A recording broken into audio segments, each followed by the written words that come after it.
estaba comentando que encantado de estar aquí en Cádiz, en la UCA, de volver a Cádiz. Mi hija estuvo aquí haciendo hace 7 o 8 años un máster en Cádiz Capital y tengo un buen recuerdo de las visitas que hice por aquel entonces. Bien, participar en estas jornadas sobre la dimensión internacional de la guerra civil, creo que aparte de las intervenciones que ya ha habido, entre ellas la del profesor Viñas, con la que yo pensaba que iba a tener algún tipo de relación, lo que voy a comentar, ya me ha comentado antes, que parece ser que no vamos a coincidir en algunas cosas, muchas cosas, pero mi parte es sobre todo eso, la participación italiana. Es un tema muy largo para sintetizarlo en 45 minutos, 50. Yo lo tenía muy desarrollado, pero voy a intentar, después de que me haya comentado el tiempo que tengo, voy a intentar sintetizar, abreviar todo lo que sea posible. Pasa, por favor, la siguiente. Bueno, para comentar el tema de la participación italiana, nunca, siempre lo que nos hayan comentado es que la guerra civil estalla, como decían, de la noche a la mañana, y que fue la bravuconada de 4 generales africanistas y poco más. No. El caso de la presencia italiana, a lo mejor me salto un poquito el guión porque siempre me pasa lo mismo, la presencia italiana aquí en España comienza a ser relevante después de que Primo de Rivera accediera al poder. Primo de Rivera, a los pocos días de acceder, de ser Mussolini ya el duce de Italia, invita a Primo de Rivera a Italia, que le acompaña a su hijo José Antonio, y desde aquel momento Primo de Rivera, desde aquellos primeros momentos, empieza a sentir una admiración, una fe ciega hacia el duce, hacia Italia, y a intentar hacer o querer ser él también el duce en España. Por supuesto, no llega ni mucho menos a la suela de los zapatos de lo que él fue allí, lo que él fue aquí, lo que el otro señor fue allí. Pero sí que desde los primeros momentos de la llegada tanto de Mussolini como de Primo de Rivera, ambos pusieron todos los medios posibles por estrechar lazos, fomentar la amistad, utilizar la política cultural para trasladar Italia no solamente a España su cultura, sino también su ideología, sobre todo la ideología del fascismo que estaba empezando a desarrollar, o bueno, ya estaba prácticamente desarrollada, y que quería, más que exportar, sí que servirse de ella para utilizar la amistad, la ideología política y la cultura, y relaciones comerciales, estrechar relaciones comerciales y acercarse a España, que es lo que quería. Este acoso cultural, propagandístico, comercial de la Italia fascista fue sobre todo durante esta época de Primo de Rivera. Tuvo más dificultades, como es lógico, cuando llega la Segunda República, con el periodo del bienio negro, donde efectivamente aquellas dificultades iniciales que le habían puesto los primeros meses de la República se van a allanar y van a facilitar en algunos aspectos su acercamiento, su llegada a los círculos, sobre todo más de derechas y del naciente fascismo español de aquellos momentos. Bueno, estas formas de estrechar relaciones de Italia con España, pues bueno, como les decía, se van a concretar sobre todo en aspectos comerciales, que es por lo que van a empezar. No me pasas. ¿Qué aspectos comerciales? Ya en los primeros momentos, creo que fue en el año 23, bueno, hacen del 23 al 30, no sé si fueron 3 o 4 conciertos o acuerdos comerciales para estrechar esos lazos económicos, pero que sirvan para acercar posturas entre lo que Italia quería que fuera España. ¿Cuál era el objetivo de estos estrechamientos o de estos lazos que intentan, no tanto la cultura, no tanto la economía, que también les venía bien, pero sí el objetivo fundamental era que España, sobre todo en la época de la dictadura, luego también en la República, que España no estrechara lazos con Francia, que era su gran enemigo. Italia estaba cansado, y así lo dijo el Duce en algunas ocasiones, de ser el cuarto país a nivel europeo. Alemania, Francia, Inglaterra y después Italia. Quería ser el segundo, quería ser como su gran ídolo, que empezó a ser Hitler. El gran enemigo era Francia, Inglaterra también, era Francia. Y que Francia fuera, en la época de la República, tuviera sintonías, tuviera relaciones políticas con España, era lo que no quería a toda costa Mussolini. Y para ello pensaban que las Baleares era el objetivo principal, que querían sobre todo que no cayeran en manos francesas. Que no cayeran en manos francesas porque eso sería favorecer a Francia el intercambio o el paso a través del Mediterráneo con las colonias del norte de África, el paso de tropas, el paso de mercancías, y que Francia pudiera en algún momento hacerse dueño del Mediterráneo, cosa a lo que él aspiraba, ser dueño, señor y emperador del Mediterráneo, como dice el historiador Montefiore. Eso es lo que no quería. Esas relaciones, posibles relaciones de Francia con la República o con España. Ya digo que establecieron una serie de acuerdos comerciales de mayo del 23, septiembre también del 23, por nombrarles algunos, en fin, diferentes acuerdos que van, y sobre todo, además de los acuerdos comerciales, acuerdos culturales. Esos acuerdos culturales significaban viajes de turismo, viajes de placer, de buques, barcos italianos, que con el objetivo de hacer turismo, lo que hacían era traer a personalidades italianas del mundo de la política, del mundo de la economía, para que fueran estableciendo lazos de amistad con ciudadanos españoles, en este caso ciudadanos de las Islas Baleares.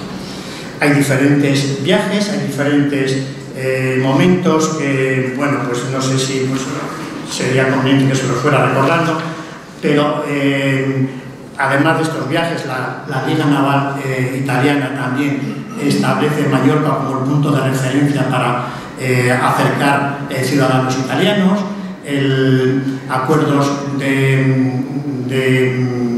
con academias italianas para impartir el italiano, intercambios académicos, bueno, toda una red, un entramado para intentar que esas relaciones de Qatar, Mallorca, Qatar, las Baleares, que fueran siempre amigos fieles de Italia y no tanto que se decantaran por la presencia francesa. Era el gran objetivo. Baleares, como sabemos, se encuentra en el centro principal de las rutas entre España y Francia, las colonias americanas, las colonias africanas, y está en una posición estratégica envidiable para que en caso de guerra en Europa, Francia pueda trasladar desde África, como les decía antes, tropas o moverse con total soltura. Hay una frase que dice, en noviembre del 37, le dice a Ribbentrop Mussolini, dice: si utilizamos la base de Mallorca, la de Pentelería y otras que ya existen y están equipadas, ni un solo negro podría pasar de África a Francia por la ruta del Mediterráneo. Por tanto, Mallorca, Baleares, es un lugar de interés especial para Italia por lo que estamos comentando. Bueno, según los documentos diplomáticos que abandonaron los fascistas italianos en su ida en el consulado de Barcelona, que Camillo Bernieri recogió y los sacó, los publicó en un libro, en ellos se recoge que la política italiana era una política imperialista, de intentar dominar, controlar el Mediterráneo.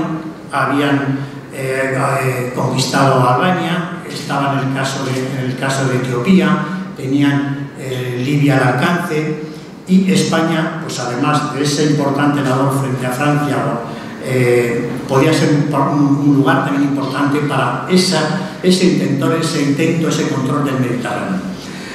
Bernieri señala con claridad en estos papeles que les comentaba que la preparación de la conquista de las Baleares se inicia, lo dice claramente, en la época de Primo de Rivera, como decíamos antes. Según Bernieri, las agencias consulares italianas en Baleares no eran más que avanzada en la penetración imperialista del gobierno de Mussolini. Bien, no vamos a profundizar más en estos papeles, pero bueno, se suma a lo que estábamos comentando antes, a lo que decía de esos viajes turísticos, comerciales, de la Liga Naval Italiana, de los cruceros que se van sucediendo en el tiempo y de, bueno, de las visitas. Una visita fue muy sorprendente, el 14 de septiembre del 28, cuando un grupo de vanguardistas del fascismo italiano acude a Mallorca y son recibidos por las autoridades civiles y religiosas pues como grandes héroes, como personajes destacados de la historia, y son aclamados por el público en general.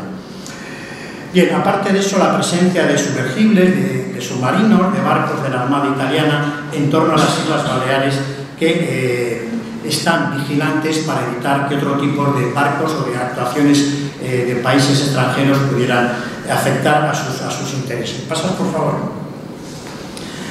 Bueno, voy a saltar un poquito todo esto, porque hay un personaje que sí que tuvo gran importancia. Bien, volviendo, no veo lo que tengo ahí, volviendo un poquito al tema,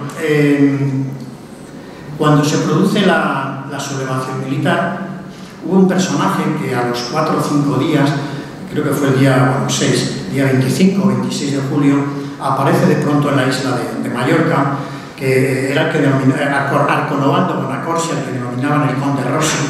No era conde, menos era Rossi, y tampoco era un gran político, era simplemente un cónsul fascista al que destinan allí para intentar, más que sublevar, hacerse con la amistad de los falangistas de la isla de Mallorca. Fue un personaje que causó el terror, que causó pánico, que intentó con su extravagante uniforme fascista fascinar a los mallorquines con la misión de ejercer de líder y fomentar el entusiasmo entre los falangistas de Mallorca, y que junto con el marqués de Zayas, que no sé si en aquel momento era el gobernador militar o civil, no recuerdo, y un grupo de 50 hombres se agrupan bajo sus mandatos, sus órdenes, y crean lo que llamaron los Dragones de la Muerte.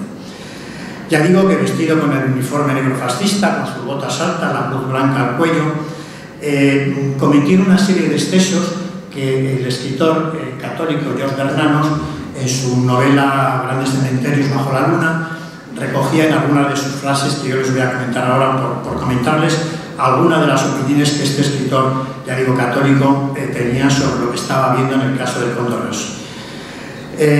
Cada noche, a partir de entonces, los equipos reclutados por él operaban en las aldeas y en las barriadas de Palma.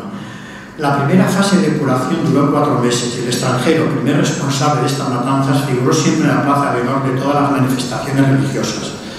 Fusiló hasta los heridos refugiados en un convento a la vista de la superiora.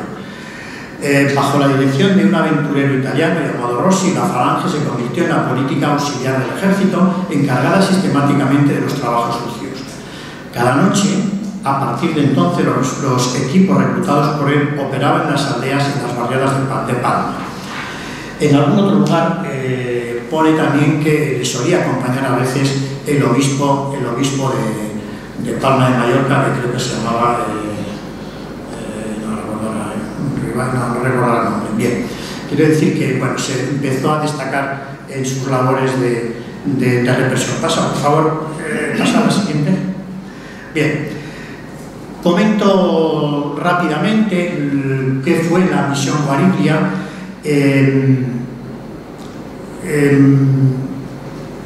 La misión Guariglia, después de la llegada de la Segunda República, a pesar de que Azaña, en primeros momentos tenía cierta admiración hacia Mussolini, alababa la labor que había hecho, decía, con el pueblo italiano, domesticando al pueblo italiano, llegó a decir, digo que en primeros momentos tenía su cierta admiración hacia Mussolini.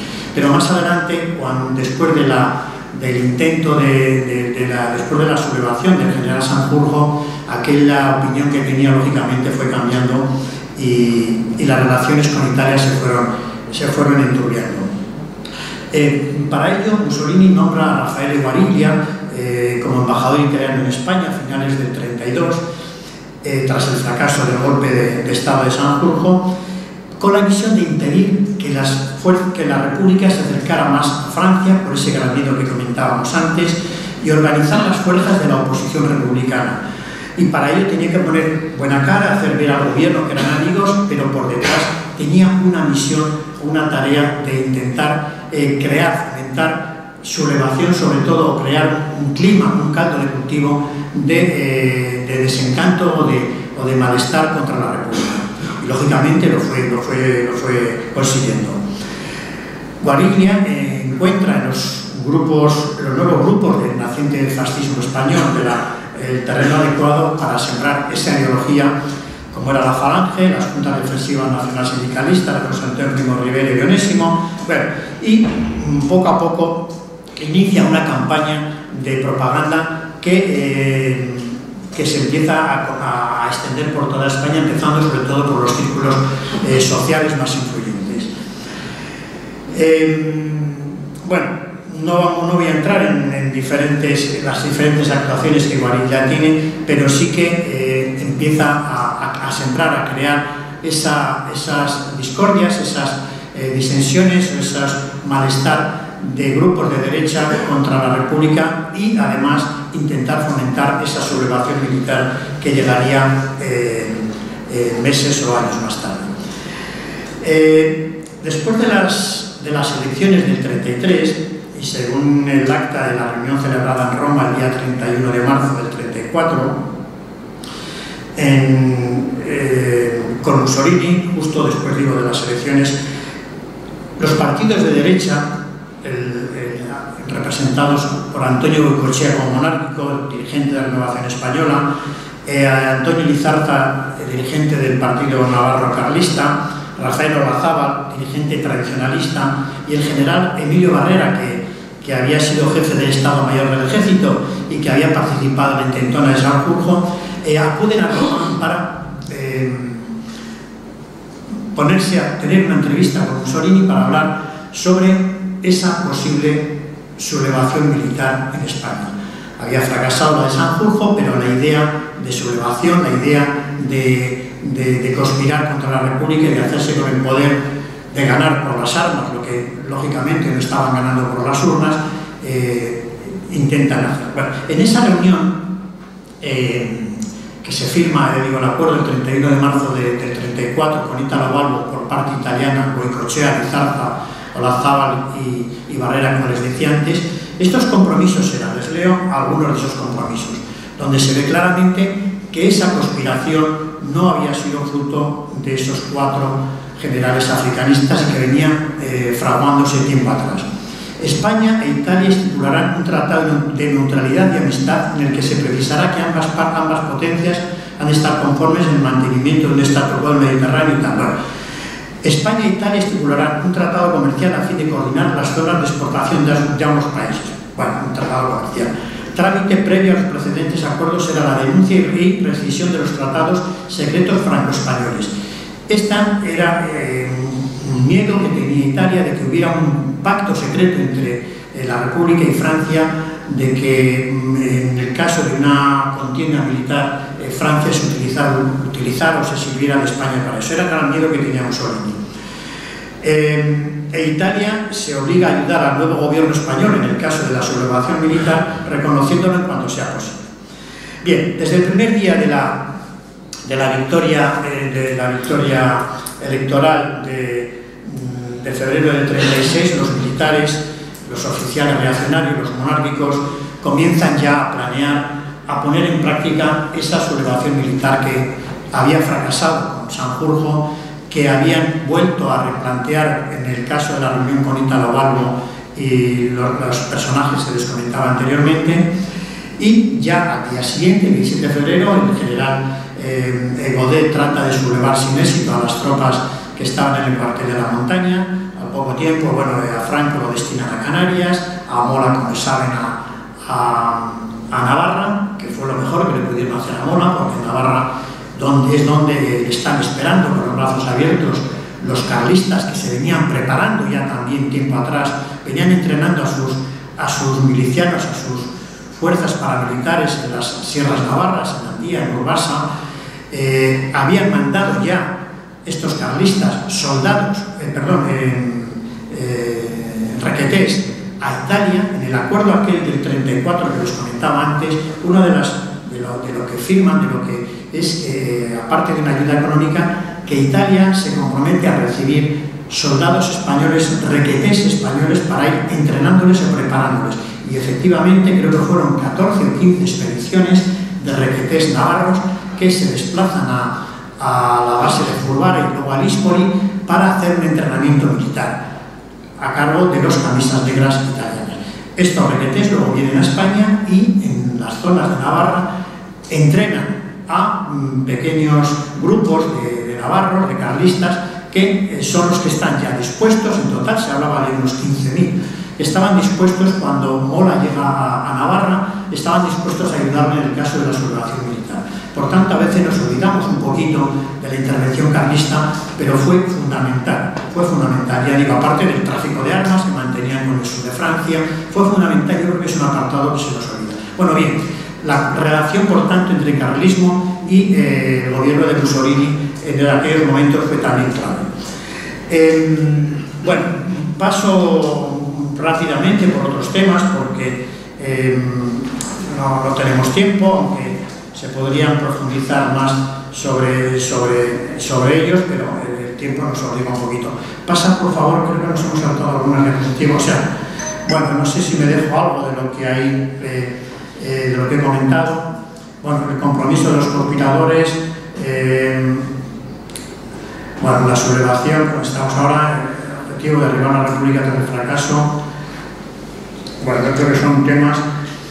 Bueno, vamos al último tema, al último punto, los contratos de Pedro C. Rodríguez para la compra de armas, que bueno, me voy a atrever a hablar de ellos, pero el que más podría hablar es el profesor Viñas, que fue el que descubrió que en los archivos de la Fundación Universitaria Española en Madrid existían unos papeles que no eran ni más ni menos que los contratos que se firman en Italia el día 1 de julio, por tanto, antes de la sublevación militar, donde claramente confirma o consolida la idea de que esa sublevación militar venía preparándose tiempo atrás y de que efectivamente hay una parte civil, no solamente militar, que participa en ella. Bueno, estos papeles, como decía, los había localizado el profesor Viñas, no son ni más ni menos que 4 contratos que recogen material de guerra, aviones, munición, motores para aparatos aéreos. Bueno, luego hacemos una pequeña relación, y que a través de Saiz Rodríguez se firman en Italia con el compromiso de que lleguen a España antes de que acabe el mes de julio, me parece, la verdad, profesor, el mes de julio. Bien, estos papeles, este material de guerra fue lo primero que empieza a llegar a la península, pero anteriormente en aquellos, igual me lo he saltado, en aquellos tratados del 34, también acuerdan, que no lo he comentado antes, una pequeña subvención económica en dinero, no recuerdo ahora si eran 50.000 liras al mes, a José Antonio Primo de Rivera, que estuvo cobrando hasta 2 meses después de ser fusilado, para fomentar ese espíritu fascista, crear ese descontento dentro de la península.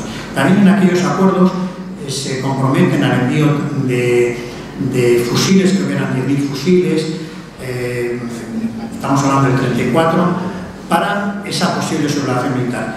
No se sabe muy bien qué pasó con aquellos fusiles, parece ser que no llegaron a tiempo para cuando tenían que haber llegado, o se perdieron. El dinero sí que efectivamente sí que llegó.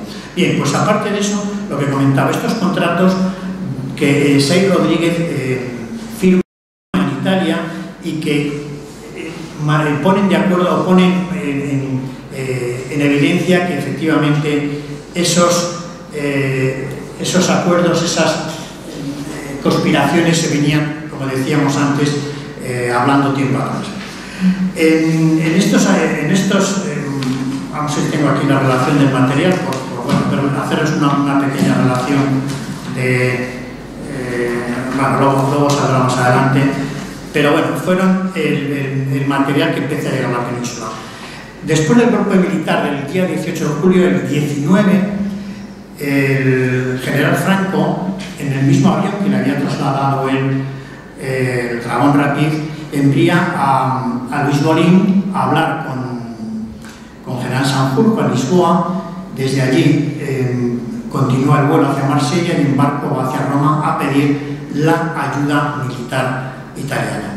No se sabe muy bien, yo creo, si el general Franco tenía conocimiento de estos contratos de Pedro Sáenz Rodríguez. Yo creo que no tenía, no lo sé, pero sí que luego lo tuvo, lógicamente, ¿no?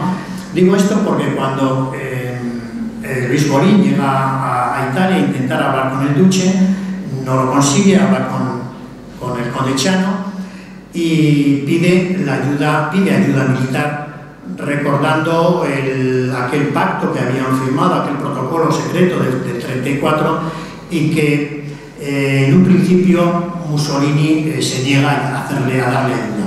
Se niega a darle ayuda primero porque no ve muy claro que efectivamente haya triunfado la sublevación militar, y porque el general Franco para él no significaba nada. Era un personaje prácticamente desconocido en Europa. En Europa era el general más joven, era no sé qué, pero el que de verdad se conocía en Europa y sobre todo en Italia era el general Mola, el que hacía el director de la sublevación militar, pero a Franco no. Hubo 2 o 3 reuniones, 2 o 3 encuentros donde se le negaba esa ayuda, y finalmente se cree que por la intervención del rey Alfonso XIII, que estaba en el exilio, por la intervención también del delegado italiano en Tánger, creo que era Lucardi, que le dicen que efectivamente que hay una sublevación militar en marcha, que necesitan ayuda inmediatamente, y bueno, y le logran convencer. Y en aquel primer encuentro, en aquella primera aprobación de ayuda a España, se concede la ayuda al envío de los 12 primeros aviones Savoia Marchetti con destino a África. De esos 12 aviones, 2 parece ser que se caen por falta de combustible y caen en el mar, el tercero en el desierto, total que llegan 9, y son los primeros aviones que van a participar en el traslado de tropas del norte de África a la península, en el puente aéreo, junto con aviones alemanes de transporte. Formándose, como os decía antes, el primer puente aéreo parece ser que de la historia. Bien, esa fue la primera ayuda directa que llega a España. En los meses sucesivos comienzan a llegar al puerto de Vigo tanquetas, material de guerra, los primeros soldados, más que soldados instructores o conductores de tanquetas, que participan en acciones cercanas a Madrid y luego en el norte, en la batalla del norte, en la zona de San Sebastián. Estas acciones militares, pasa por favor, bueno, a ver si me dejo algo ahí. Bueno, ahora que veo lo de Francia, bien, en estas primeras acciones, ¿cuál es la postura internacional respecto a lo que estaba sucediendo aquí en España?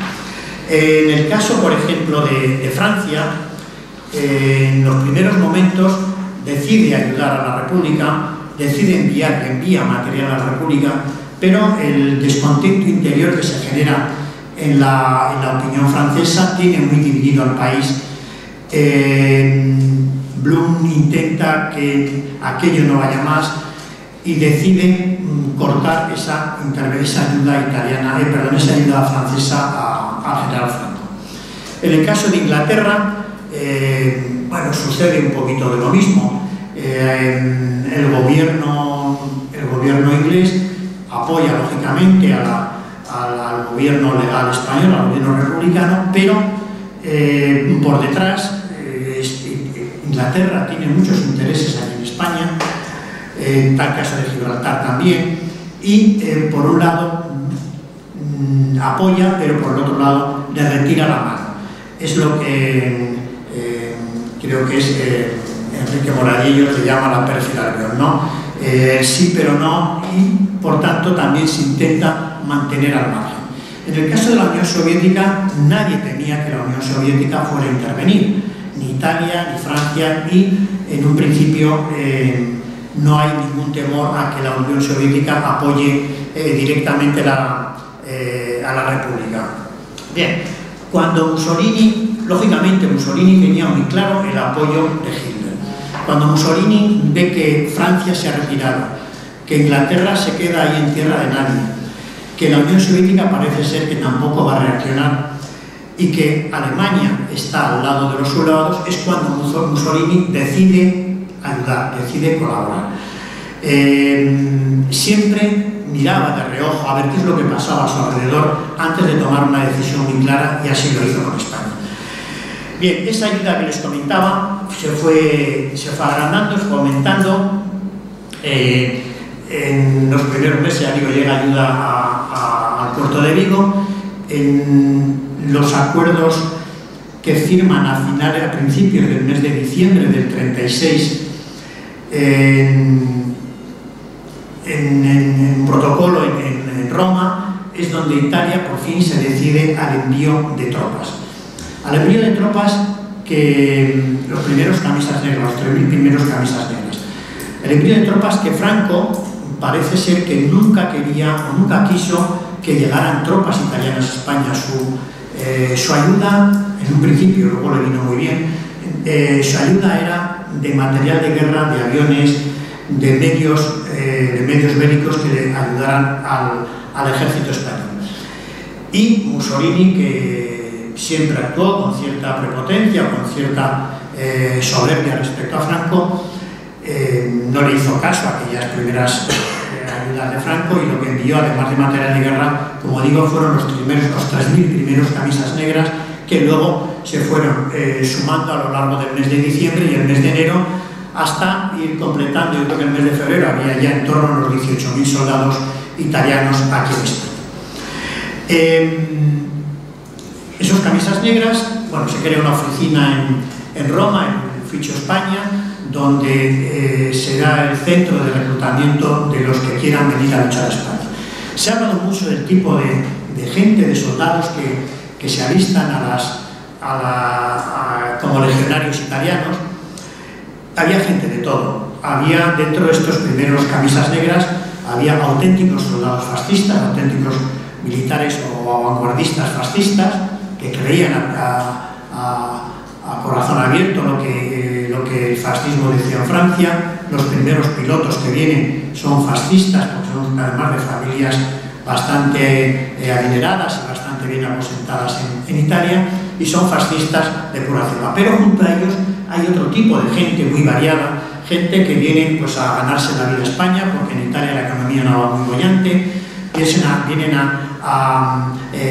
Incluso hay soldados que vienen engañados relativamente, porque se les dice en un principio que van a ir y así salen engañados, que van a ir a Libia como misión humanitaria para reconstruir el país, para no sé qué, y cuando de pronto se dan cuenta de que están desembarcando aquí en el puerto de Cádiz. Hay otros a los que se les ofrece el conmutar penas, estaban en la cárcel, si se apuntan como soldados a España. Por tanto, hay una amalgama muy compleja de soldados. Cuando hablamos de soldados fascistas, claro que los había muchos, pero hay otra parte que les daba lo mismo.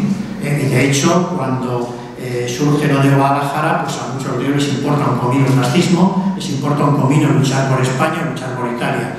Y ellos, en cuanto lo ven la situación un poquito negra, se dan la vuelta y se la tiran, ¿no? Bien, por lo tanto digo que se habla mucho sobre el fascismo y efectivamente les hay soldados fascistas convencidos, pero hay otra parte que no. Bueno, veo que se me está haciendo el tiempo un poquito. Pásame un poquito más adelante, por favor. Bueno, sobre la llegada del material de guerra ya hemos comentado un poquito, lo de Bolín, la llegada de la operación militar España, el Ficho España que se crea en Roma para apuntar a los soldados que quieran venir a España como voluntarios. Bueno, vamos a ir pasando un poquito. Pásame la siguiente, por favor. Bueno, Bueno, esos primeros voluntarios, he comentado algunos, envío de armas, la ayuda que no cesa, es una ayuda a un goteo que va continuamente, el desembarco en Cádiz, los primeros camisas negras. Bien, estos primeros camisas negras forman una pequeña unidad y luego en el mes de enero comienzan la formación de esas brigadas mixtas sobre las que Franco les pide a los italianos que únicamente les manden oficiales como máximo del grado de capitán para comandar una compañía. Franco no hace caso y envía oficiales, comandantes, tenientes, coroneles, generales o cónsules, y en el mes de enero comienza la formación de esas brigadas mixtas, que eran oficiales y suboficiales italianos que adiestran a voluntarios falangistas en la zona de Extremadura, creo que era en Villanueva de los Barros, donde adiestran y van formando las primeras brigadas mixtas, donde la mayor parte en un principio eran soldados españoles. Luego fueron enriqueciéndose con soldados italianos y al final también terminarían siendo de nuevo casi unidades españolas. Pero al frente de ellas estaban los soldados milicianos italianos. Bueno, luego hablaremos un poquito del CTV, del Cuerpo de Tropas Voluntarias.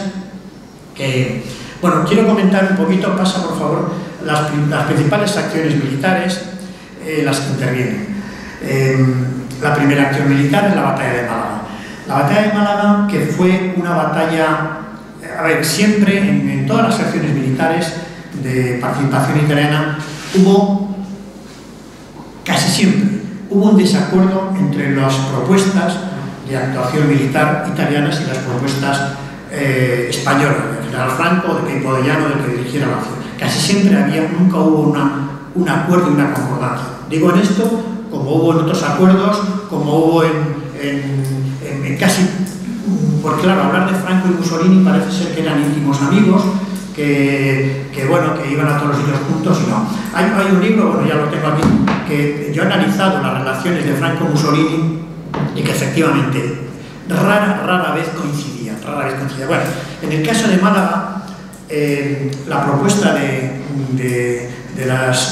general italiano, de Roata, era no atacar Málaga, sino sus primeras tropas aquí en España era hacer un ataque por la zona de Valencia e intentar ya directamente dividir la República en dos partes, algo que luego se haría meses más tarde. Bueno, aquella propuesta choca con la propuesta española, con la de Queipo de Llano, que era el que estaba preparando la batalla de Málaga, y al final, bueno, pues tienen que acceder y participar en Málaga. En Málaga, que también la propuesta italiana era actuar directamente con un foco de ataque único en dirección a Málaga, es desechada también y finalmente son tres puntas de ataque las que conquistan la ciudad de Málaga.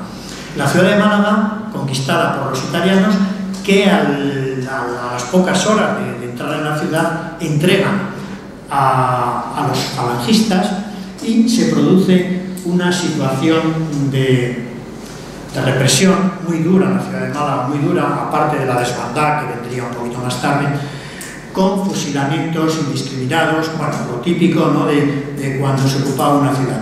Y hay un personaje italiano, Tranquillo Bianchi, el cónsul italiano en la ciudad de Málaga, que ejerció durante unos meses como de ángel, como si fuera el Slinger español, ¿no?, como de ángel salvador de muchas familias de tendencia izquierdista o de sindicalistas, dándoles protección dentro del consulado italiano, y consiguió salvar pues, en torno a 700 800 vidas, y no les exagero. Y además de eso, luchar para intentar evitar aquellos fusilamientos indiscriminados.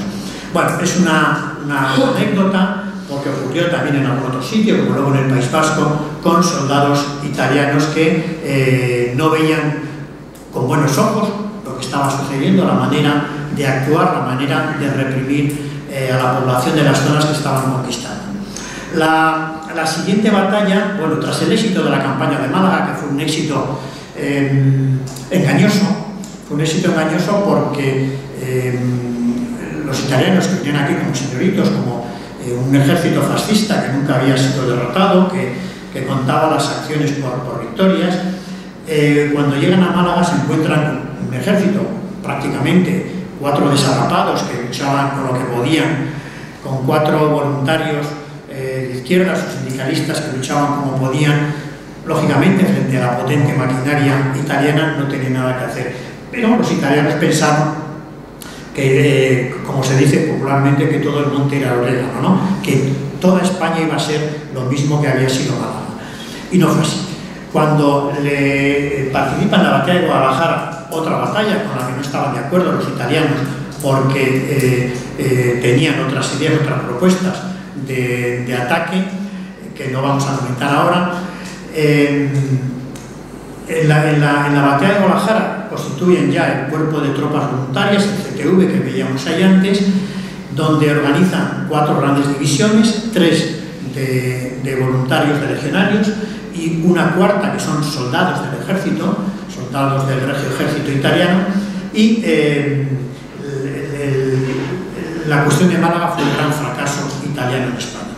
El gran fracaso a nivel político, el gran fracaso a nivel propagandístico, el gran fracaso, la gran frustración de Mussolini, la primera vez que se derrotaba o que se paraba, que se paraba o que se derrotaba a un ejército fascista.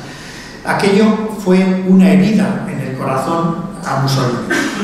Pero razones del desastre de Guadalajara. Bueno, en primer lugar, yo me cuestiono que fuera un gran desastre.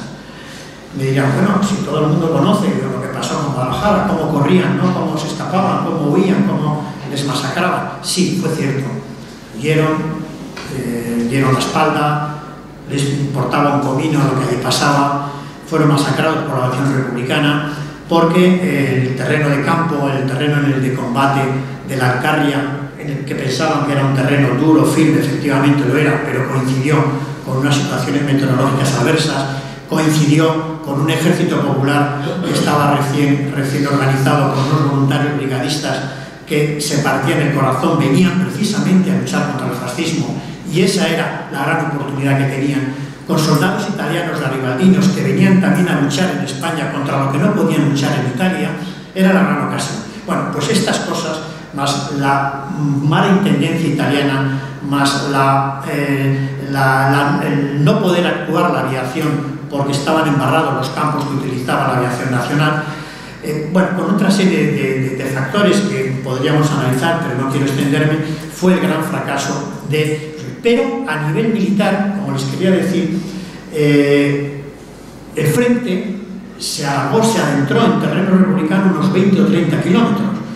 Claro, una batalla que se pierde, pero ya has recuperado al enemigo 20 o 30 kilómetros de frente, ¿hasta qué punto has perdido esa batalla? Ahí ganaron. A nivel de muertos, que yo lo tengo estudiado, bastante estudiado, en aquellos primeros días se hablaban de cifras de soldados italianos de 1.200, de 2.000, de 800, de no sé cuántos muertos italianos. Mentira. Yo he analizado los lugares de enterramiento de la zona de Brihuega, de toda esa zona, más luego los que están enterrados en Zaragoza, en el Sagrario Militar, y fueron poco más de 400, comparados con resultados de muertos y de bajas soldados republicanos. Sufrió más el ejército de la República que el ejército de Mussolini. Pero, ¿cuál fue la derrota? Fue la derrota política, fue la derrota de la propaganda, fue de la derrota donde se les vio el plumero de que efectivamente había soldados italianos en España luchando, cosa que estaban llegando.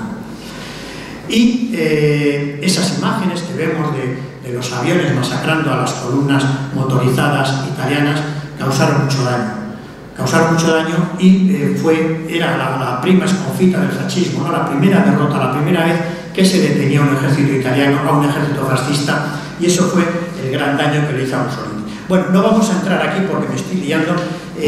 Voy a seguir hablando un poquito del frente del norte, del paso, luego, bueno, después de la batalla de Guadalajara, algunas unidades italianas que habían tenido, entre comillas, bastante culpa, fueron señaladas, fueron marcadas con tinta en su uniforme, en la parte posterior, algunas, no todas, ¿no? Como una gran mancha de tinta en su expediente militar. Eso sucedió y así se ha recogido en algún trabajo, y hay gente que así lo testiguaba hace unos años que conocieron aquello. Bueno, después de la reorganización del CTV tras la batalla de Guadalajara, la siguiente frente de acción es el frente del norte, la toma de Bilbao, frente de Bilbao, o sea, la zona de Bilbao y luego la zona de Santander. En el frente de Bilbao sufren un nuevo varapalo en la zona de Bermeo, se reproduce en miniatura lo que había sido la batalla de Guadalajara, con una encerrona que les preparan allí, porque, antes lo comentaba, los oficiales, generales oficiales italianos vinieron con muchísima soberbia, con muchísima prepotencia, no hacían caso a las instrucciones, en este caso de general Mora, que era el que controlaba esa acción, y el general Bástigo, que estaba al frente de las tropas italianas, pasaba de aquellas orientaciones que le daban. Y tuvo, pues de esos enfrentamientos que comentaba antes, muchos enfrentamientos también con las tropas nacionales. Bueno, conquistan la zona de Bilbao, conquistan la batalla de Santander, y con un número muy alto de bajas, de muertos. Y después de Santander viene el famoso pacto de Durazno o el pacto de Santoña, donde un nuevo desencuentro entre Franco y las tropas italianas, con Amílcar Farina, Barba, que firman un acuerdo con los soldados vascos, los udaris vascos, que se rinden, aunque digan algunos que no, que se rinden ante las tropas de Mussolini. Bueno, ya digo que hay una serie de desacuerdos que no vamos a entrar ahora. Bueno, luego entramos en la primera batalla del Ebro, en la batalla de Aragón, o primera batalla del Ebro, donde está el bombardeo de Alcañiz, el famoso bombardeo de Alcañiz, que si el de Guernica, que no he comentado, fue también de participación italiana, porque las primeras bombas que caen en Guernica fueron italianas, el de Alcañiz fue totalmente italiano. Y un bombardeo más duro, más violento, más agresivo que el de Guernica. Lo que pasa es que Guernica es Guernica y Alcañiz pues es un pequeño pueblo del Bajo Aragón que no llega a... pero en aquel momento, si tenía 3.000 habitantes, pues se hablaba de que de un 20 o un 30% de la población había fallecido por causa del bombardeo. Bueno, digo, primera batalla del Ebro, que llaman los italianos, esta batalla de Aragón, y la segunda batalla del Ebro, que es la batalla que conocemos nosotros como batalla del Ebro. Con desacuerdos, porque en un momento en que las tropas italianas estaban estacionadas, estancadas, había mucho comando de estaciones, llamaba mucho comando de reposo, de recuperación, y Mussolini lo que quería era participar, hacer una guerra chévere, una guerra rápida, terminar cuanto antes España, salir de España lo antes posible, porque se estaban consumiendo medios económicos, medios humanos, medios materiales, y tenía otras miras Mussolini para otras perspectivas que no solamente eran España. Pero, como había dicho, no sé si fue Renzo de Felice, que España fue un terreno de arenas movedizas donde cada vez que intentaban hacer más fuerza, se hundían más. Eso pasó en España. Ya digo, que quería rápidamente que acabara la guerra, cosa que Franco no, Franco la iba dilatando, porque no quería dejar enemigos a sus espaldas, y eso fue retrasando todo y creando muchos momentos de desencuentro. Bueno, pásame por favor. Bueno, hay un mapa que no sé, bueno, un poquito de las acciones estas militares que estaba comentando, pero apenas se ve. Pasa por favor, es que apenas se ve. Bueno, ahí simplemente, bueno, un detalle.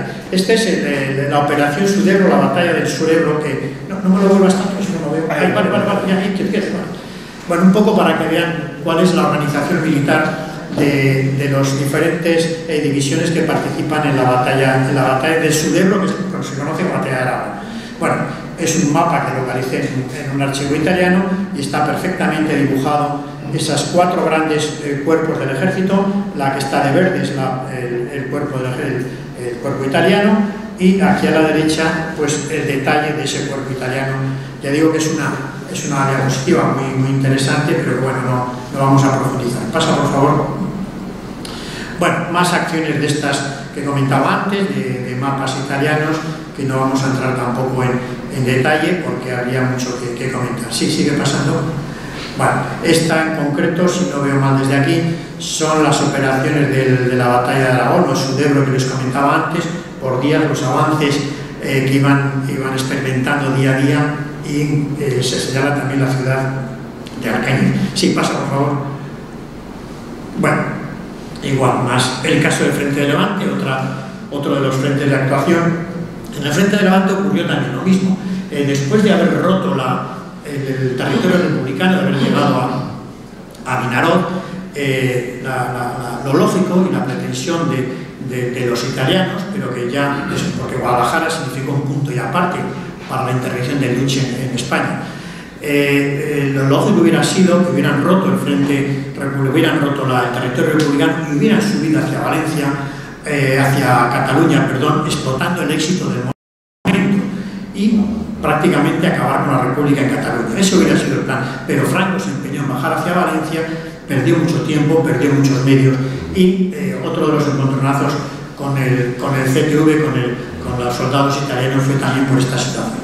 Bueno, el frente de Levante, que lo tienen que interrumpir por cuando asaltan o recuperan el Ebro las tropas republicanas el 25 de julio. Bueno, vamos a pasar por favor. Bueno, novios de conveniencia, y es un poquito eso que les estaba comentando, de esos relaciones, ese noviazgo atormentado, tortuoso, complicado, momentos de celos, de disputas. Estaba la soberbia italiana frente al orgullo nacional, esos oficiales o generales italianos que venían poco menos que a una España tercermundista a imponer sus condiciones militares, sus condiciones sociales, que chocaron con la realidad española.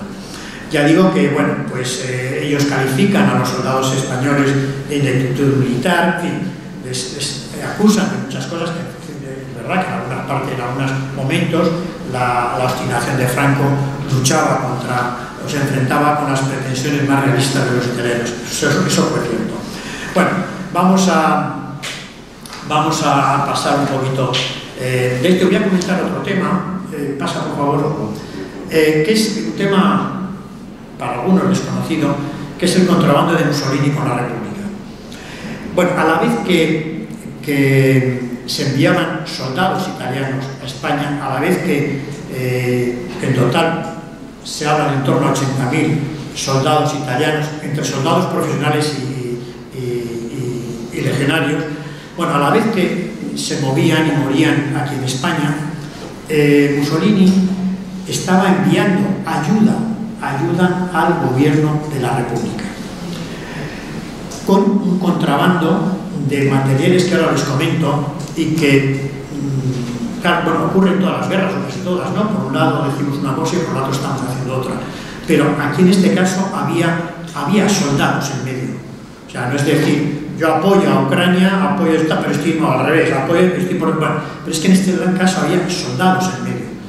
Llegó a momentos de 45 y 50.000 soldados actuando a la vez. Bueno, pues a la vez que eso estaba sucediendo, muchas compañías italianas habían establecido un comercio clandestino de contrabando de trigo, azúcar, corcho, manganeso, plomo, electrodos, elementos necesarios para el funcionamiento de la escasa industria militar que quedaba en algunos momentos ya la República. Un transporte de mercancías que se realizaba en barcos de empresas navieras y de armadores italianos, como fueron la Italia Società Anonima di Navigazione, la compañía italiana Tripkovic, la compañía genovesa de navegación a vapor, la Sociedad Italia de Gioia Triestino, bueno, con armadores italianos que no les voy ahora a cansar. Algunos de estos barcos, por ejemplo, el Capo Arma, el Capo Foro, el Tagliamento, el Firenze, Capo Roma, el Verdi, el Cesare Padre, Paganini, infinidad de barcos que, si alguno está interesado, yo les puedo facilitar información.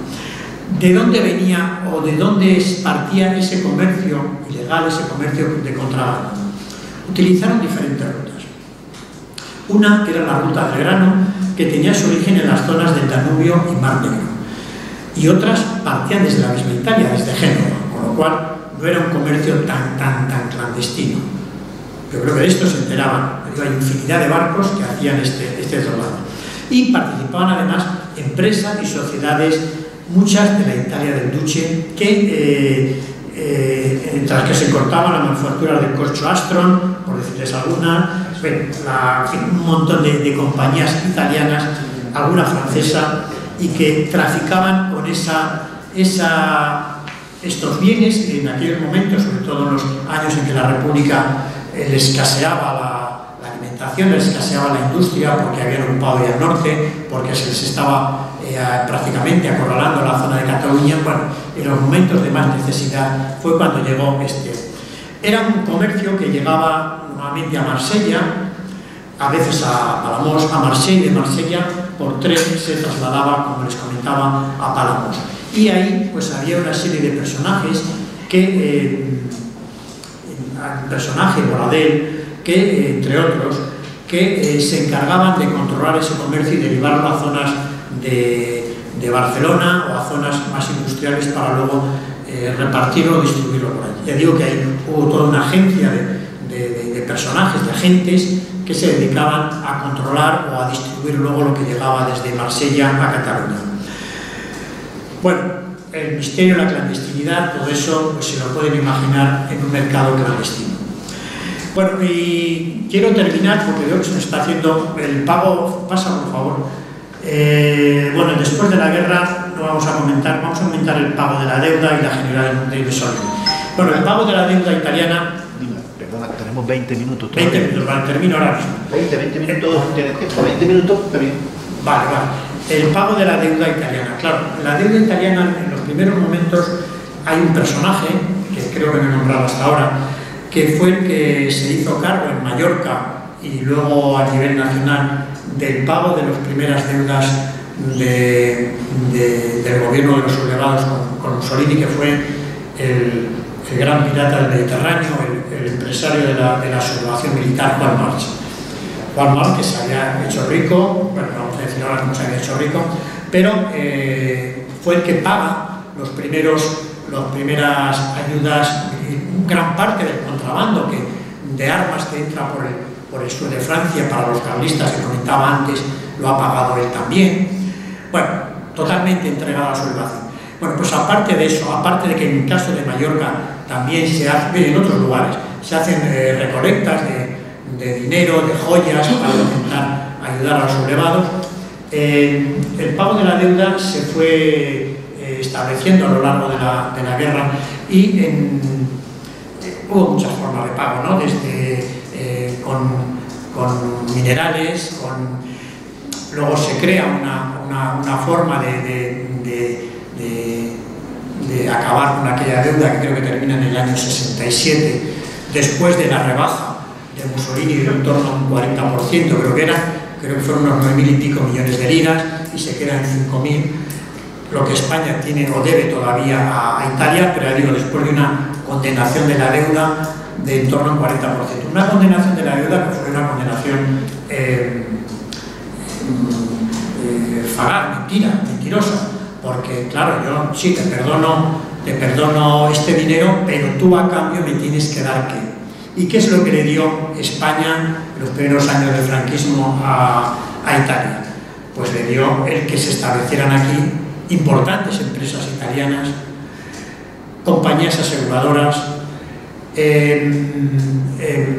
la prensa italiana controla prácticamente la prensa española, publicaciones italianas que se difunden en España, publicaciones españolas bajo control y dominio italiano, periodistas españoles comprados con dinero italiano, el tema de la Segunda Guerra Mundial, el asentamiento de importantes focos de espionaje español.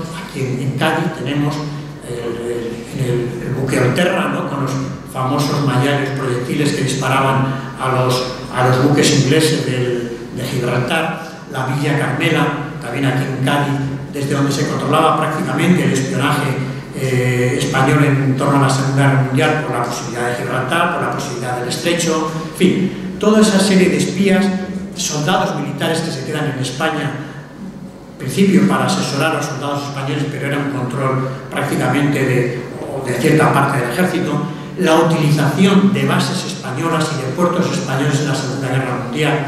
Bueno, toda una serie de apoyo logístico, de apoyo humano, de apoyo intelectual, de apoyo comercial, del que Italia se beneficia aprovechando la debilidad española del momento después de los 3 años duros de guerra que experimentó. Por tanto, digo que hubo muchas maneras de pagar aquella deuda que Italia había condonado o había perdonado. Nada, por terminar, hablar un poquito más del después, simplemente con planes de Italia, de Mussolini con España para acabar la guerra. Pues uno de los planes era que colaborara con ellos en la Segunda Guerra Mundial. Después del acuerdo de Bordighera, el encuentro inútil que decía Duce, un encuentro inútil con Franco porque no estaba decidido a apoyarles. Está la no beligerancia activa de Franco, no participan, pero están al lado del eje y participan activamente pues porque tenemos la División Azul, tenemos este apoyo que comentaba antes de bases y puertos españoles, bueno, una no beligerancia pero activa.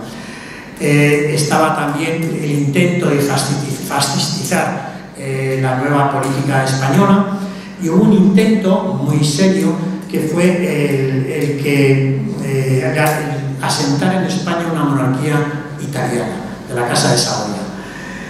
Hay por ahí muchos documentos donde analizan los pros y los contras, pero Mussolini, y eso que Mussolini no era monárquico, pero quería establecer una relación parecida a la que él tenía con su rey en Italia. Ya digo, no porque fuera monárquico, sino porque veía que la República, igual a decir en algún momento que era un sistema muy anticuado, lo comparaba con un sistema muy anticuado. Entonces quería hacer algo similar a Italia. La Casa de Saboya, que choca lógicamente con los monárquicos españoles y sobre todo choca con los monárquicos carlistas. Aquella idea, le digo que después de mucha pelea, aquella idea fracasa y lógicamente Franco tampoco se hubiera dejado. Bien, comentar ya las huellas de Mussolini en España, pues hay 260 localidades, recogieron restos de sus soldados, de sus muertos, de sus caídos.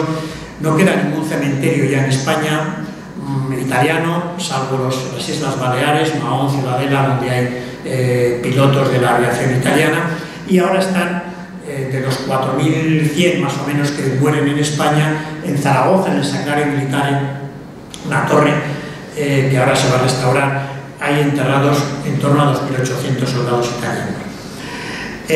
Huellas de Mussolini, pues hay muchos lugares, yo conozco más Aragón, pero hay muchos lugares donde está la presencia del paso de las tropas italianas por aquí por España. Bueno, como pasa diapositivas, simplemente hago un comentario de bueno, ahí están un poquito las cifras de la aportación italiana, de aviones, de carros de combate, en fin, bueno, un poco los números que no vamos a entrar ahora en detalle y que, como les decía antes, aparte de los salarios, pues ascendió en torno a unos 9.000 millones de liras aproximadamente. Sí, pasa, por favor. Bien, estos son algunos de los restos italianos que les decía antes. Esto es Guadalajara. La parte de la superior derecha era la capilla legionario, que ya no existe. Aquello famoso Palacio Ibarra, donde luchan italianos contra italianos en su pequeña guerra civil. Sí, pasa, por favor. Bueno, restos de esa presencia italiana que no vamos a comentar. Sí, pasa. Bueno, esto es en la zona de Zaragoza, en Villanueva de Gállego, en una nave con lemas fascistas, están todavía invisibles. Pasa así. Un monumento que había en Cabañas de Ebro ya no existe, lo han cambiado por esa placa que tienen ahí. Pasa. Bueno, en Aragón, eso está todavía, con emblemas, eslogan, anagramas del fascismo, y pasa. Bien, el mismo Morata de Jalón, también muy cerca. Bueno, el mismo lugar, pues Aragón también. En la Torrecilla de Alcañiz era el cementerio italiano, ahora ya no queda nada. Sí, pasa. Alcañiz, bueno, queda el monumento queda todavía, era similar a uno que había en Zaragoza. Pasa. Bueno, Valdealgorfa, similar al de Alcañiz. Pasa. Bueno, restos también de esa presencia y unidad falange casi siempre. Sí, pasa. Bueno, cementerios, avión. Nada, pasa, por favor. Bueno, no vamos a comentar nada porque luego cada diapositiva tiene su historia, pero sí pasa. Bueno, el Olterra que comentábamos antes, aquí en la bahía de Cádiz, que no voy a entrar en el tema porque creo que comentará luego el otro compañero. Sí. Bueno, este es el famoso Puerto del Escudo, la pirámide del Puerto del Escudo, que ahora está abandonada. La querían derribar, creo que al final se va a salvar. Y está entre Burgos y Santander. En el interior solamente había enterrados 12 cuerpos italianos, ahora no hay nada, pero sí que estaban las placas de todos, ahí se ven restos de las placas, y la pirámide que daba cabida a estos 12 enterramientos. Alrededor de donde estuvieron los 360 o 370 soldados italianos.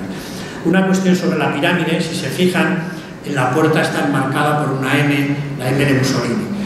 Las construcciones fascistas en España, hablo de pero podríamos hablar del Sacrario Militar de Zaragoza o de otros monumentos, todos tienen la impronta de la escultura del regionalismo de Mussolini prácticamente en Italia también, ¿no? Si pasa, por favor.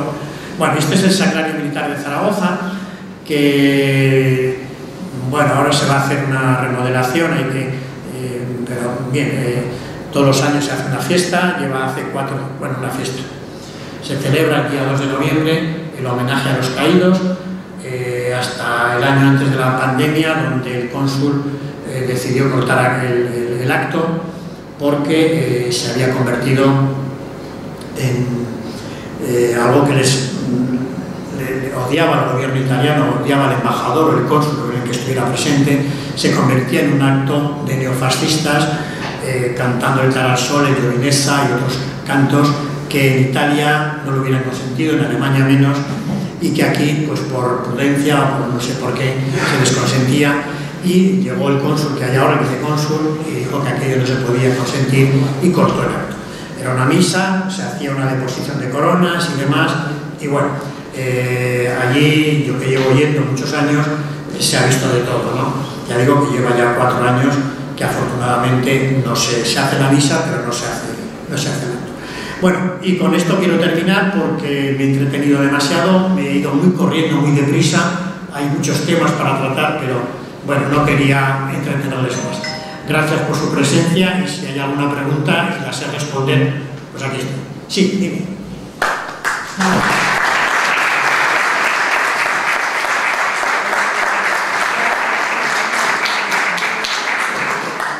Sí.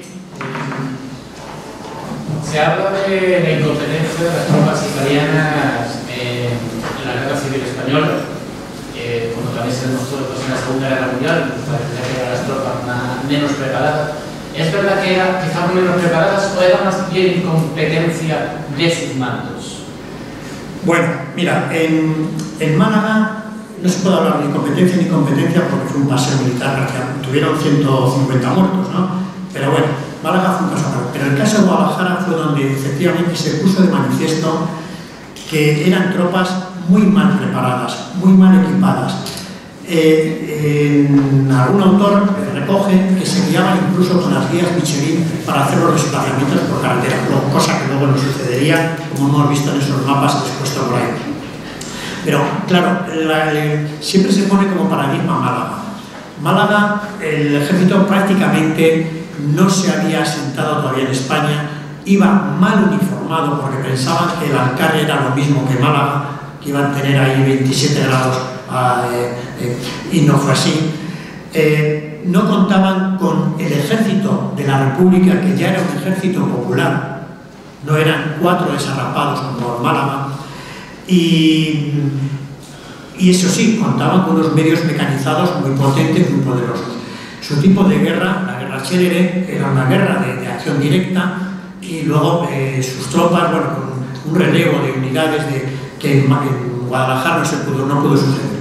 En otras batallas, en la batalla del norte, por ejemplo, yo creo que no, que el ejército era un ejército potente, su aviación muy potente, no hemos hablado de la aviación, pero quizás para mí fue el cuerpo más, no más destacado, quizás el más agresivo, el más violento que hubo en la Guerra Civil. No sé si más o menos que la Legión Cóndor, pero fue mal preparado. No. Aquellos soldados sí, los que te comentaba de la batalla de Guadalajara sí, ¿no? Porque eran muchos de ellos con edades avanzadas, así se nota o se deja ver en los fallecidos que, como decía antes, yo he ido siguiendo de Guadalajara, que les importaba un comino España y que venían aquí por lo que venían. Pero yo creo que sí, que la preparación era buena. Sí que se les achacó en muchos momentos de que tenían mucho periodo de descanso, mucho comando de estaciones, ¿no? En Zaragoza, por ejemplo, se les veía mucho por las zonas de club, de alterne, las zonas de ocio, y claro, no veían más que italianos por todos los sitios. Pero eso en parte fue culpa de los mandos del general Franco, porque nunca quisieron que los italianos llevaran la delantera. La habían llevado en Málaga. En Guadalajara podríamos estar hablando mucho tiempo de cuál fue la participación italiana y cuál fue la participación nacional. Sabemos que la división de Soria, la segunda brigada de la división Soria, que iba con el coronel Garzo por la margen derecha, tardó en reaccionar. Sabemos que las unidades del Jarama que tenían que actuar, tenían que hacer un pequeño foco de acción para traer fuerza republicana, actuó tarde. Sabemos, por ejemplo, que en la llegada al mar las tropas italianas son desviadas para que sean los nacionales los que lleguen primero.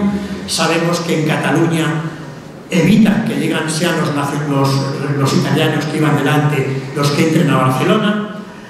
Sabemos lo que ocurrió en Alicante cuando los italianos dan protección a los republicanos que quieren huir. Entonces, esa imagen de que el soldado italiano había sido poco, es relativa. Digo, en el caso de Guadalajara, y en los otros casos, procuraban dar la imagen de que fuera así, porque no consentían que un ejército extranjero estuviera por encima de un ejército nacional. Lo que decía antes del orgullo, de la prepotencia fascista frente al orgullo nacional, ¿no? Entonces, por eso que no creo que sea así.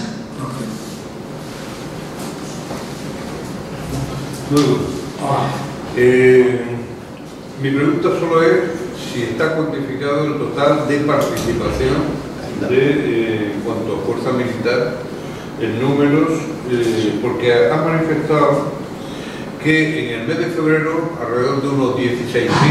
Eso igual era algo más. Y tal.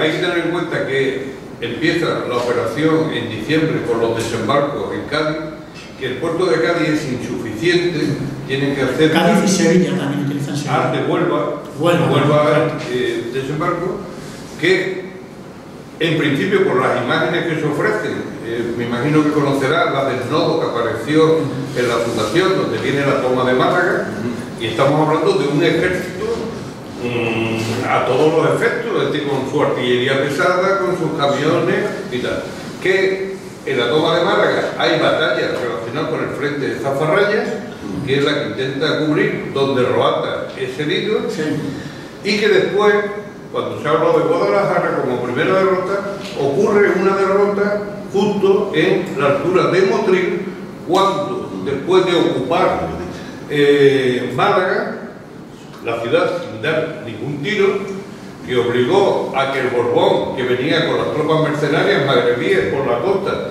corriera para que no apareciera como noticia internacional la toma de Málaga por los italianos, lo que obligó a que no hubiera prisioneros republicanos, sino que toda la carretera desde Algeciras hasta Málaga era un cementerio de cadáveres de fusilados por la orden de Queipo de Llano de llegar cuanto antes a Málaga. Entonces estamos hablando de esa derrota a la altura de Motril, porque se quedaron descolgados y pensaron que llegarían a Almería. Y después, bueno, el tema de la eficacia de la aviación italiana, no solamente por el tema mortífero, lo que ocurrió en Alicante, también en el mercado central el domingo a las 12 de la mañana, lo que ocurrió en Granollers pocos días después, la eficacia del puente aéreo inicial, que fue un elemento clave, fundamental para la toma de Sevilla, consolidar Córdoba y la bajada que se efectuó hasta Ronda con Antequera y empezar a liquidar la defensa. Sí, fue claro, efectivamente. Ese momento, ese desembarco, ese traslado de tropas con los aviones alemanes e italianos fue, yo pienso, que decisivo, porque la República, ya sabemos cómo se quedó en los primeros días, se quedó prácticamente desarmada, se quedó sin ejército, se quedó sin nada, y fueron claves. Sí, la aviación, yo he comentado un poquito de la aviación, pero efectivamente, en el caso de Aragón, que es lo que más conozco, tengo un amigo historiador, José María Maldonado, no sé si ustedes han leído el gran bombardeo olvidado, el bombardeo de Alcañiz, y luego sacó un libro, Aragón bajo las bombas, donde hace un análisis prácticamente día a día, pueblo a pueblo, de cuál fue la actuación italiana, arrasadora, agresiva, cruel, lugares donde no había ni un soldado ni medio, aparte de Barcelona, Granollers, aparte de Alicante, aparte, bueno, todos esos sitios que hemos comentado, y que efectivamente tuvo un papel importante. Tan importante pues que llegó a haber quejas del Vaticano, llegó a haber quejas del general Franco, porque la aviación funcionaba aparte. Así como al ejército no le quedó más remedio que someterse a las tropas franquistas después de Guadalajara, la aviación, tanto la alemana como la italiana, muy pocos, yo no sé si Kindelan en algún momento se llegó a enterar de qué es lo que hacían, qué es lo que planeaban y cómo actuaban. No se llegó a enterar. Entonces, se enteró, participaban. Pero en el caso, por ejemplo, de Guernica, en el caso de... ¿Era sabedor Kindelan de...? Por supuesto. Sí. Por supuesto. Kindelan, desde el primer momento, desde diciembre de 1936, tenía protocolos de actuación con las aviaciones extranjeras. Protocolos que estaban firmados por Kindelan y refrendados por el general Franco. Nunca las aviaciones italianas o las aviaciones alemanas obraron, salvo esporádicamente. En el caso de Barcelona, yo tengo mis dudas. En el caso de Barcelona, tengo por ahí el listado de todas las... Pero tú tienes los protocolos. No, protocolos, tengo el número de actuaciones cuando lo hicieron, protocolos no los tengo. Los protocolos se encuentran en el cuartel general, en el archivo general del Ejército del Aire y del Espacio. No los he consultado. Ahí está. No los he consultado. Bueno, pues entonces, bien, pero sí que fue cierto, vamos, y yo creo que me dará la razón, de que no era tanto el sometimiento que había, aunque conociera a Kindelan, que era muy difícil atarles en el tema de la aviación. En el tema de tierra, pues lógicamente, no sé si no quedó otro remedio o después de Guadalajara habían quedado escarmentados, con protestas, con manifestaciones, tal. Pero en caso de aviación, yo, mi sentimiento, después de lo que me acabas de comentar, quizá tenga que recomponer, tenga que repensarlo, pero tenía mi convencimiento de que la aviación había actuado, no digo siempre, pero muchas veces por libre. Tanto los alemanes como los... consultaremos los protocolos. Lo siento. Vale, no te respeto. Pero es que Kindelan miente. En sus memorias, cuadernos de guerra del 45, luego retocados, miente. Kindelan miente constantemente. Y los papeles que hay en el Archivo General del Ejército del Aire no son todos los papeles de Kindelan, son los que la familia ha legado al Ejército del Aire. Hay muchos otros que no saben dónde están. José Pardo de Montalavera, los que no Kindelan. No olvides que Kindelan luego se enfrenta a Franco. Sí, claro. Casi todos. Todos los generales monárquicos, todos se enfrentan a Franco. Todos. Monárquicos, alfonsinos y carlistas. Porque Franco se les come. El ejército que sale de la guerra no es el ejército que entró en ella. No. El ejército que entró en ella era monárquico, los generales y coroneles monárquicos. Y algún republicano. Y algún republicano también. Pero el que sale es franquista. Sí. Es franquista. Y es lo que los generales monárquicos no logran entender.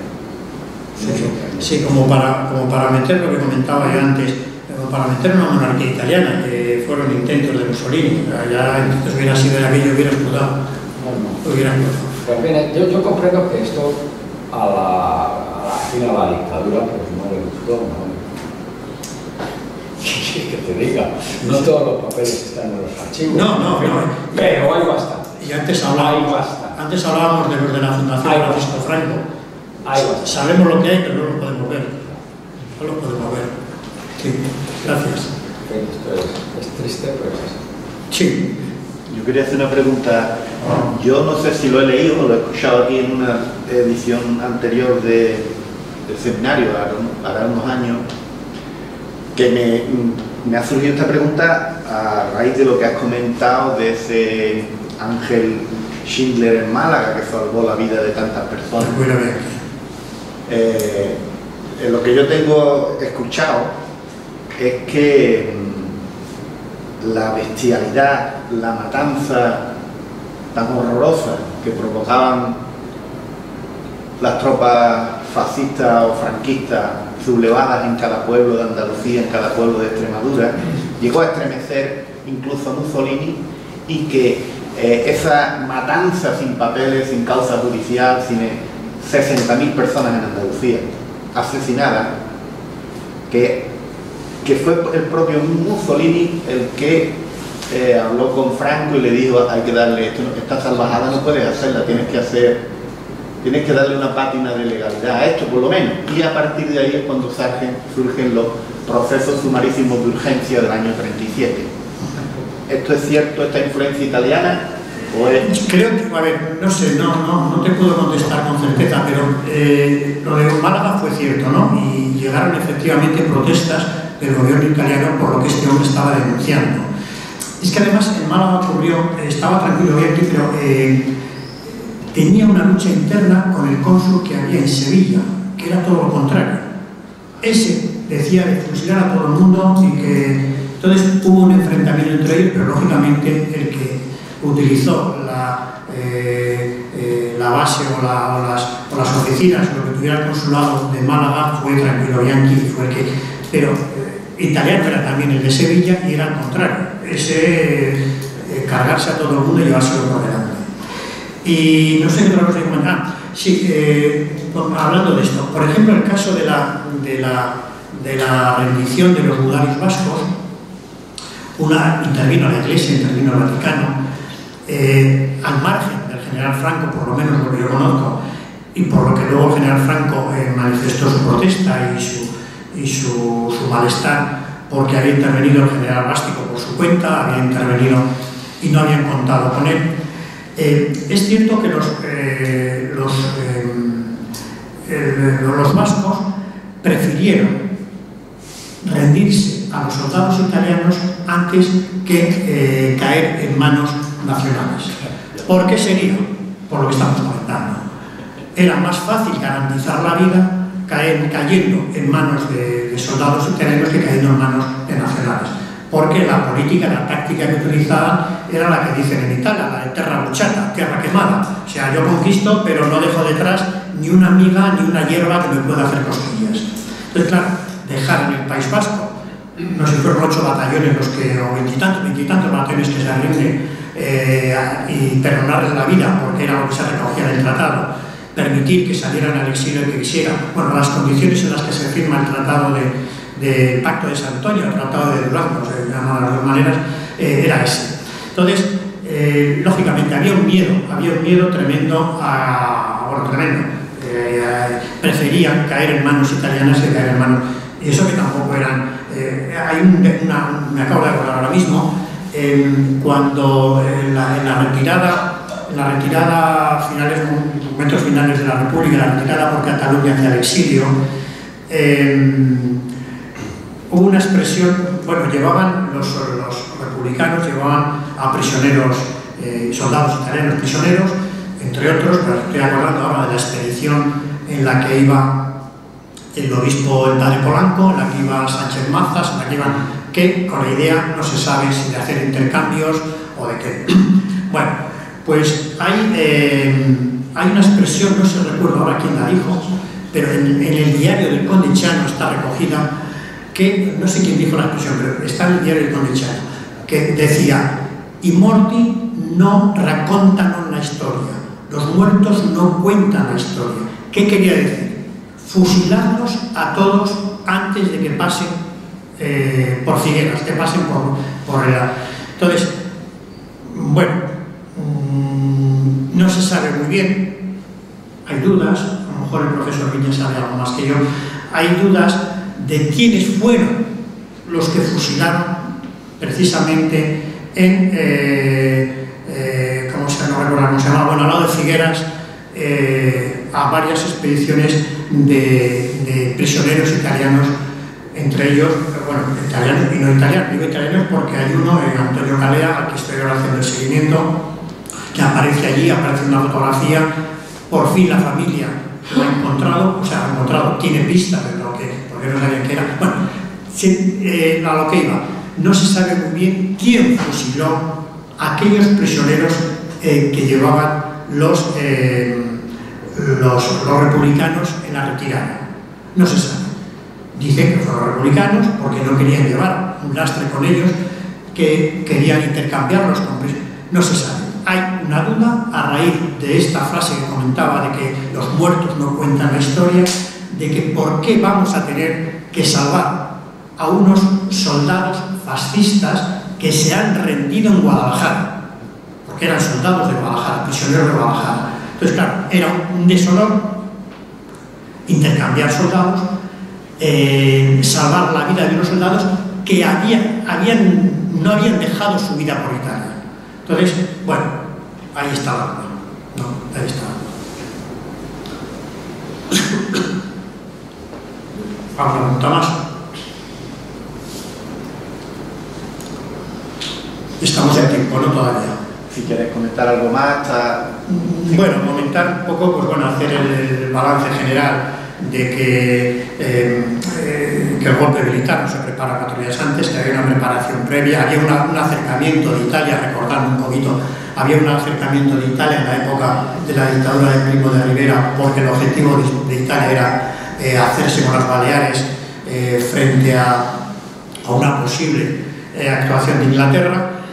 Cómo se prepara la sublevación militar durante los años previos de la Guerra Civil, los años de la República, los acuerdos del 34, los apoyos a los sublevados, la primera ayuda que llega aquí a España, esos contratos de esas ventas de armamento antes de la sublevación militar, el paso de las tropas italianas hizo honor al lema agredire, obedire, credere, combattere, agredir, combatir y morir, agredir para vencer, agredire per vincere. Esas lemas que recogía muy bien Mussolini en su decálogo las puso perfectamente aquí en práctica, como la idea de Mussolini era hacer luego colaborar. No se tuvo una idea tampoco muy clara, pero sí que intentar hacer un nuevo, colaborar el nuevo gobierno del general Franco a imagen y semejanza del fascismo italiano. Difícil lo tenía. Los primeros momentos sí que hubo muchos rasgos del fascismo italiano, ¿no? Como aquí se crea el famoso Instituto de Educación y Descanso, no sé cómo se llamaba, a imagen del dopolavoro italiano, como se crean muchas de esas instituciones del fascismo italiano, se instaron aquí en España en los primeros momentos del fascismo, muchas, desde la falange, de la organización de la falange, a imagen y semejanza de lo que había creado el fascismo italiano.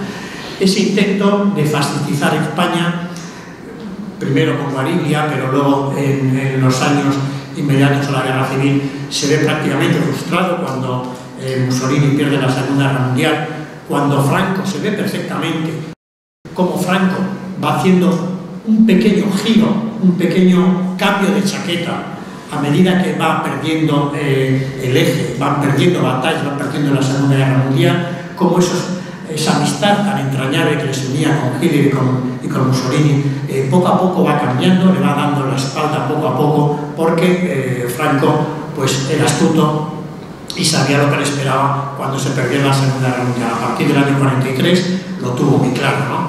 Ir poco a poco girando para quedarse del lado de los aliados, y que luego, pues bueno, no sé si les aboque. Sí que comentar que antes creo que no lo he comentado, que en la Segunda Guerra Mundial hemos hablado de Bordighera, no sé si nombrado Endaya, y siempre se dice que Franco nos libró de la Segunda Guerra Mundial. Los libró porque no quisieron los alemanes, porque si a Alemania le hubiera concedido el norte de África, el protectorado español, hubiéramos entrado de cabeza allí, ¿no? Cuando llega a la reunión con Mussolini, ya le dice que no, que España no participa porque acaba de salir una guerra, pero bueno, esa era excusa. La verdadera motivo era que Alemania no le apoyaba las posesiones del norte de África no se las daba España. Dígame.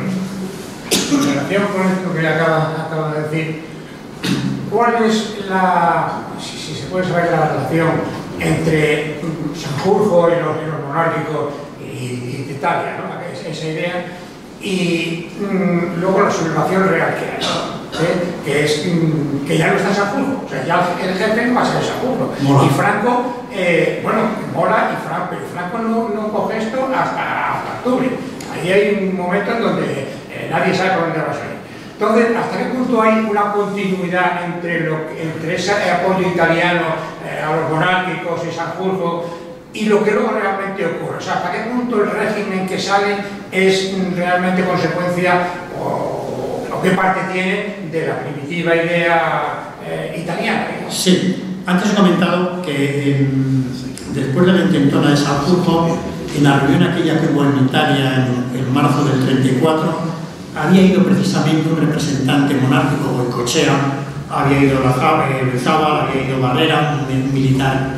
Entonces, esa continuidad sigue a través de Goicoechea, con Carlos Sotelo posteriormente, en otro viaje que tienen a Italia, mantienen ese tipo de relación con el general sublevado y con Italia, y que luego, pues, yo creo que esa idea de monarquía continúa en España. Los monárquicos, como antes decía el profesor Viñas, los militares monárquicos, la idea es que continúe esa monarquía, que continúen los ideales que tenían de sublevación iniciales y no los que luego Franco impone. Franco se lo encuentra. Franco, después del triunfo electoral del 36, formaba parte de esa junta de militares sublevados o conspiradores, pero Franco estuvo siempre, nunca estuvo ahí metido en el ajo, sino que estaba siempre a la retaguardia, sabía perfectamente lo que había, lo sabía, pero en más de una ocasión se retiró, esperando a ver cómo iba a evolucionar aquello, ¿no? Entonces, Franco no hubiera consentido una monarquía como no la consintió, Franco menos todavía una monarquía italiana, y lógicamente Franco hizo su propio régimen. Fascista, pues en muchos aspectos sí, en los primeros momentos sí. Militarista, sí. ¿Cómo se puede definir? Franquista. No sé si fue Linz el que dijo que era el menos fascista de los regímenes fascistas y el más próximo a los fascistas de los regímenes totalitarios o algo así, ¿no? Entonces, esa es mi explicación, pero efectivamente esa relación se mantuvo, que se rompió después de la Guerra Civil, cuando los monárquicos no consiguieron lo que de verdad pretendían, que era la restauración de la monarquía, y que, bueno, pues allí Franco se fue haciendo con su propia, con sus propios camaradas, ¿no? Con sus propios segundos. ¿Qué? Bueno, yo lo que quería resaltar es la ubicuidad y la participación de un personaje que a mi pueblo le afecta mucho, que es Juan Mar. Usted sabe que aquí Juan Mar tenía grandes explotaciones agrarias y solamente en mi pueblo es Casares, provincia de Málaga, tenía 2000 y pico hectáreas de la tierra más fértil. Con lo cual, este personaje nefasto, que además es el que genera todas las huelgas en un pequeño pueblo, veo que su hidra patológica sigue la de el último pirata del Mediterráneo, y eso le afectó a nuestro antepasado Juan María, a mi familia. Sí. ¿Él era natural de Málaga o de Mallorca? Mallorca. Claro. Sí, fue así. Podríamos hablar, ¿no?, de cómo se había hecho rico este hombre, del mercado que controlaba, del tabaco, de minas, de explotaciones agrarias y de todo, ¿no? Y lógicamente puso toda la carne en el asador en momento de sublevación militar, porque era el que más tenía que perder y el que más tenía que ganar, ¿no? Y apoyó a la sublevación antes de, ya digo, que parte del contrabando que venía de armas del sur de Bélgica, venía del sur de Francia, venía a España, estaba pagado por él. Los primeros apoyos, primeras ayudas que llegan a los 9 aviones, 12 aviones, 9 que luego llegan, había pagado él. Gran parte de los contratos de parte era dinero de él. Entonces no se sabe hasta qué punto financió, pero lógicamente yo creo que fue el mayor punto de apoyo económico a la guerra civil. Sí. Sí, pero que, no, lo digo por redundando, es que no solamente es Casares, es prácticamente toda la comarca campo-libertareña titular de Juan Mar desde el año 29, que se lo adquirió a los Larios. Ahora, el papel de Mar, durante toda su primera etapa, era el chantaje y era un periódico enemigo de él, comprar la cabecera. La primera sede del PSOE, de Casa del Pueblo, en Baleares, lo financia él. Es decir, este fue el personaje hasta el año 34, o sea, hasta su detención. Su detención, que además es curioso porque el coche que lo saca de la cárcel sale de aquí, y lo mete en Gibraltar, teniendo en cuenta que allí lo conocía. De aquí de San Roque estás diciendo. Estoy diciendo de aquí, de San Martín del Tesorito. San Martín del Tesorito. Que está pintando aquí a 10 kilómetros. Pero es más, yo me falta un documento, y es quién pagó el Dragón Rabí. El Dragón Rabí, presuntamente, pero falta el papel, salió el dinero de la casita de San Martín del Tesorillo y fue el mismo de la prisión de Alcalá, Raimundo Burguera. Raimundo Burguera sale justo antes de la sublevación y como se sabe presuntamente que el golpe va a durar nada, sale tan corriendo que deja a su familia en el interior de la casita. Y Raimundo Burguera queda atrapado allí en el norte de África y no puede volver a sacar la familia que la tiene rodeado de milicianos, respetando la vida de los que estaban en el interior, hasta el día 11 de agosto. Y ahí negocian el tema de la puesta en zona, que era Algeciras en concreto, la tomada, y ahí es donde reaparece procedente del norte de África, el que su papel era administrar los bienes agrícolas de Juan Mar. Gracias. Pero no tengo el documento. Ya sabemos que termina. Bueno, pues nada, lo dejamos aquí. Espero que algo hayamos aclarado y hayamos aprendido. Y muchas gracias. Gracias a ti.